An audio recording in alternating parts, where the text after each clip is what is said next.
Good morning, everyone. I'll be presenting on the real-world results of newer intravitreal anti-VEGF biosimilar in North India.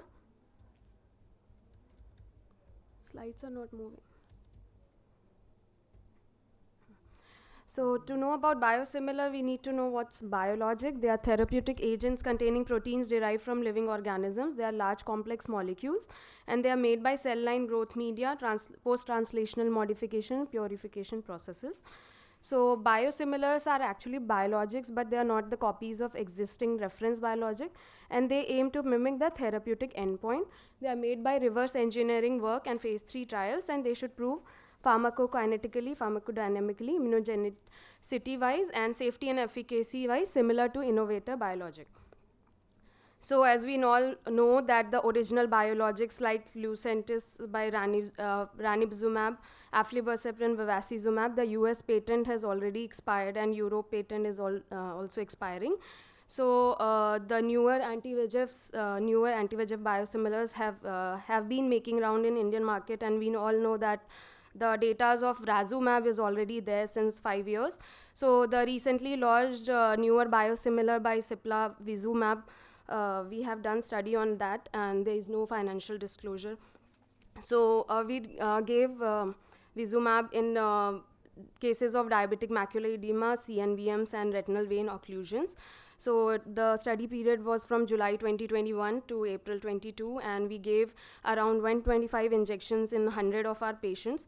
There were around 75 males and 50 females, and the main age group was 56 years. And 1 month follow-up was done for all our patients, and 6-month follow-up was done for 45 patients. And so these are a few of our case examples, and we see that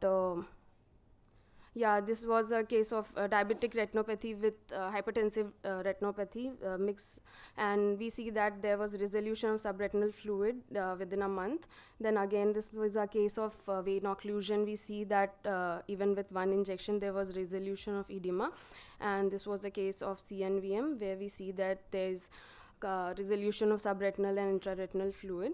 So the outcome, we saw there was good safety outcome, and the efficacy was good in terms of morphological and visual outcomes. So to conclude that the newer biosimilar, it is cost efficient obviously, and they are safe and effective, and they are approved for most of the use as original biologics. There was obviously there is good, it is a single use vial, and there is no problem of fractionating or pooling of patients. And although longer term studies with larger patient population is required for the newer biosimilars, as more patents are expiring in coming decades, significant shift is seen towards the biosimilars. They are safe and low-cost therapy for macular diseases in developing countries like ours.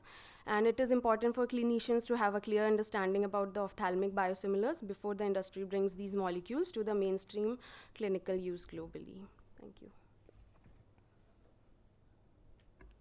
Any adverse drug reaction? No, sir. None of our patients we saw that. Only a single injection was given.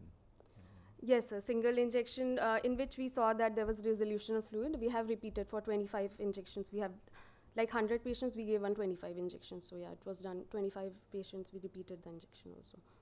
Okay. So it appears that response is better than the original molecule? No, ma'am, actually we didn't compare as such. We just saw that it has a good efficacy, and it is a good substitute. We are not comparing it with the original molecule just because the patent is expiring and we have no other option as such. So that's why we did it.